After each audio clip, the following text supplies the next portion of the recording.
Hey family. Happy Thursday, you guys. Happy Thursday. Is the camera on? Yes, it's on. So you guys, today is Thursday. And so this evening is a new moon feast day for us, right? And so we're just kind of prepping some things here for new moons. So it's a festival. It's a feast day, sorry.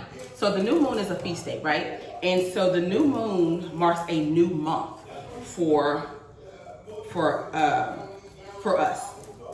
And so we treat the new moon or most of the feast days like a Sabbath day, except that we can cook because it's a feast day, but we don't do any buying or selling. And so I'm really excited about this week because listen, we're going into a double Sabbath, and I wash my hands, y'all, and I ain't never upset about a double Sabbath. And so what I mean by double Sabbath is, so today's Thursday, right? And so this evening is a new moon. It starts about 6, whatever time it gets dark here. It's a new moon, and so again, we're treating that day like the Sabbath, which means again we can cook, but there's no working, right? No buying, no selling, no working, no cleaning, no servile work. And then that's gonna go from Thursday to Friday, 6 p.m. But then Friday, 6 p.m. to Saturday, 6 p.m. is Sabbath also. That's the regular Sabbath, right? So on the regular Sabbath, we don't do any cooking, any cleaning, no buying or selling at all. And so that's what I mean by double Sabbath. So we have the new moon. Sabbath. That's a feast day again, so we can cook. And then we go right into like our regular Sabbath, the 7th day of the week, which is on Saturday, right? And so I realize a lot of you guys watching may have a difference of opinion. That's quite all right. My channel is not about debating. It's not about arguing. This is about what me and my husband believe in and what we choose to do. So we choose to believe God and not man. So this is what we're doing today. And so I just kind of want to, just jump on here and say hi. And so, again, I'm not doing any work. So I've touched base with many of you that kind of have some things going. And so you guys know where I am, why I'm not answering any phone calls or anything like that. I've already talked to you guys. And so you guys completely understand. And I appreciate it. But for those of you who are trying to reach us, we won't be available anymore until most likely Sunday morning. So just know that if you send me an email, I got it. I probably haven't responded to it or read it because, again, we're observing or getting ready for the Sabbath. Yeah, you guys, and so that is it. Hold on one second. Okay, so baby and I are just going to do some chicken and some links to kind of take us throughout the Sabbath, like I said, into Friday evening and Saturday evening, because on those days I can't cook anything. So we're just gonna put some chicken on the grill. I have some links on the grill. I think I'm gonna make some cabbage. I did some beans yesterday. I think I'm just gonna warm those up, and then that's kind of what we're gonna have. And so that's it, you guys. So but that's what we're doing, and I just kind of wanted to jump in. Oh, thank you guys for supporting the videos for the Feast of Tabernacles.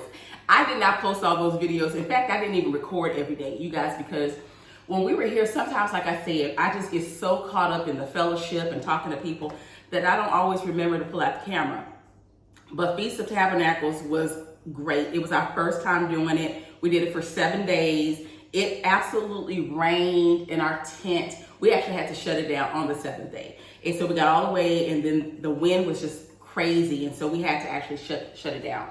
But it was amazing, you guys. It was really amazing. It's like I was saying, we don't keep the holidays as we were taught, of course, during our captivity times. We don't, keep the holidays any longer. We did for years, just like everybody else. We did for years because we didn't know, right? Never intended for us. In fact, he's warned us several times about taking on the traditions of man, right? That was one of the things that kept our foremothers and forefathers constantly in captivity, because they were so disobedient to the Most High, worshiping other gods, all kinds of stuff, taking on their traditions. and things like that. And so, and sometimes willingly. Most of the times they were forced to do it, but sometimes they willingly did it, right? And so now that we've learned about what those high holy days are, they're in Leviticus 23, and I'll put them down at the bottom of the screen for you. We practice or trying to implement the high holy day into our lives, right? Holidays, traditions of men don't serve us. If you guys do your research on all of that, Christmas and Easter and all that kind of stuff, those are pagan holidays, you guys. And I remember when someone years ago tried to educate me on that, I was very offended. I didn't want to hear it. Just because that's not how I was raised, right? And so I just didn't want to listen. But the Most High, in all his grace and mercy, brought it back to my remembrance years later and revealed truth to myself and my husband. And so that's the walk we're walking right now. And so, yeah, that's why we don't do holidays. They are pagan holidays. I encourage you all to look all of them up. Do your research, please. If and before you get offended by anything I say, do your research. I've had to do the same thing. I will tell you, I cried every day for months once the Most High started to reveal truth to me, because like many of you, I believed and what I was told. But I do take responsibility, you guys, because I just don't think I read the way I thought I did. Like I didn't read it. I just didn't read it. So I encourage you guys to read it, right? For yourself. And let God be true and every man a liar. Every man a liar, right? So read it. Just read it for yourself. That's all I can say. It's a lot to unpack, but be willing to do that. Be willing to unlearn what you have been taught all these many years. Most of us are just repeating what we've been told by our grandmothers and our grandfathers and our great-grandfathers, and you guys, they were lied to too, as well. You know, unfortunately, and the truth really is that they didn't read it either. And so when you read it with the leading of the Most High and the understanding and the wisdom of the Most High, you see the truth. It's like you've just been lied to. So you ready, babe? Yeah. For the chicken? Mm-hmm. All right. There's links on here too. I'll bring you a new pan. Just a second. So yeah, you guys, I won't go too much about that. Like I said, if you guys, especially you sisters, if you guys have any questions, let's just have a conversation. I'm open to dialogue and everything. So my husband and I are learning. Do I know everything? Absolutely not. By the wisdom of the Most High, He is revealing things to us every day, and so that's what we're doing. So I just want to jump on and say hello. I'll tell you guys something else about the Sabbath, how it has blessed me, right? So the Sabbath. So I used to be one of these people, especially when I was in the States and I was in the working field in corporate America, and I was just doing all kinds of stuff. Very, very social. I used to be one of these people who never rested. Like my brain never shut off. I was always thinking about what I needed to do next. I was always thinking about some client I had to get in contact with or some report that was due on Monday. And I worked throughout the weekend, including Saturday and Sunday. And so I was never one of these people that could rest. And when we started to keep the commandment of keeping the Sabbath, it gave me so much peace, you guys. It gave me the rest that I couldn't give myself, right? It gave me the permission to just sit still in the presence of God, right?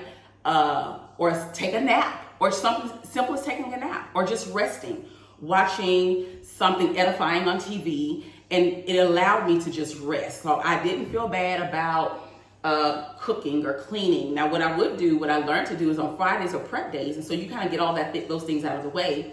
And so, but I didn't feel bad. Like if I didn't do those things, I did not feel bad about it. I didn't feel condemned for it or anything like that.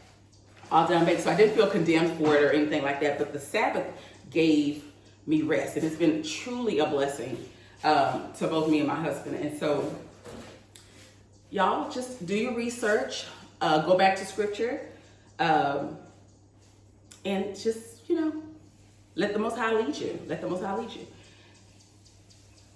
That's it. That looks good. Sabbath prep.